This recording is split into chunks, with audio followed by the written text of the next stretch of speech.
Guys, welcome back to mummy Chhota. ഇവിടെ പോകുന്നതെന്ന് അറിയാൻ പറ്റാത്ത ഒരു യാത്രയിലാണ് നമ്മൾ. സൗണ്ട് കുറയ്ക്കുകയോ കോപ്പിറൈറ്റ് കിട്ടും. അപ്പോൾ എല്ലാവർക്കും സുഖമാണെന്ന് വിചാരിക്കുന്നു ഗൈസ്. ഇത് ഏത് സമയമാണെന്ന് ചോദിച്ചു കഴിഞ്ഞാൽ 18:10. അത് വായിക്കാൻ അറിയാൻ പറ്റുന്നതുകൊണ്ട് ഇവിടെ 5:10 തോന്നുന്നു. 5:10 18:10 എന്ന് പറയുമ്പോൾ എനിക്ക് 3 മണിക്കൂർ ഡിഫറൻസ് ആണ് വരുന്നതാണ്. പണ്ട് എനിക്ക് ഇഷ്ടമല്ല ഇങ്ങനത്തെ ക്ലോക്ക്. അത് ഒരുമാതിരി പൊട്ടനും ലോട്ടറി അടിച്ചതുപോലെ കണ്ടുപിടിക്കാനും പറഞ്ഞൂടാ. 18:10 ആയിരിക്കത്തില്ല, ചിലപ്പോൾ എന്തായാലും 5 മണിയായി കാണും. കൊച്ചിന് ട്യൂഷൻ കൊണ്ട് വിട്ടില്ലേ, അപ്പം 5 മണിയായി കാണും.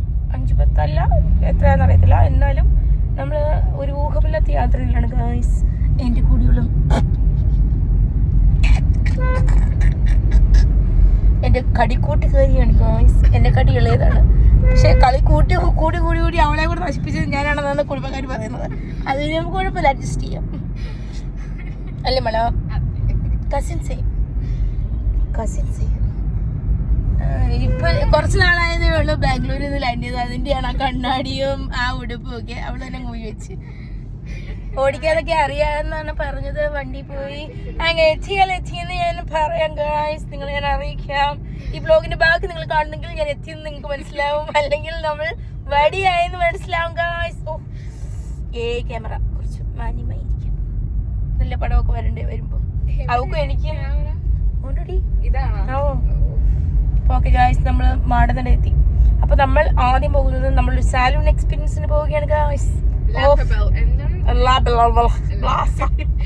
അങ്ങനെ എന്തോ ഒരു ഓഫർ രാവിലെ കണ്ടതാണ്. വൈകിട്ടായപ്പോഴാണ് കുട്ടി ഞാനിവിടെ ഇറങ്ങുന്നത്. പോയി നോക്കാം, ഉണ്ടെങ്കിൽ ചെയ്യും, അല്ലെങ്കിൽ നമ്മൾ വായി നോക്കും, എന്നിട്ട് തിരിച്ചു വരും. പാപ്പും നിന്നും തിരിച്ചു വരും. നമുക്ക് എന്തെങ്കിലും തിന്നാം, ഫിഗർ ഔട്ട്. അങ്ങനെയാണ്.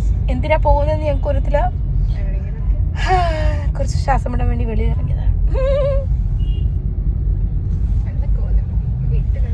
കുഴപ്പമില്ല, കുറച്ച് സെക്സിയാണ് കുട്ടി, വേറെ ഒന്നുമില്ല.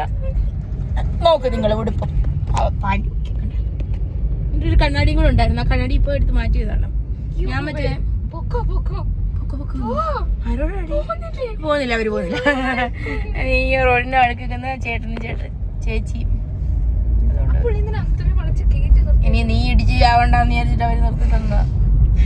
അപ്പൊ ഓക്കെ ഗൈസ്, അടുത്ത സ്ഥലത്ത് എത്തിയിട്ട് കാണിച്ചു തരാം.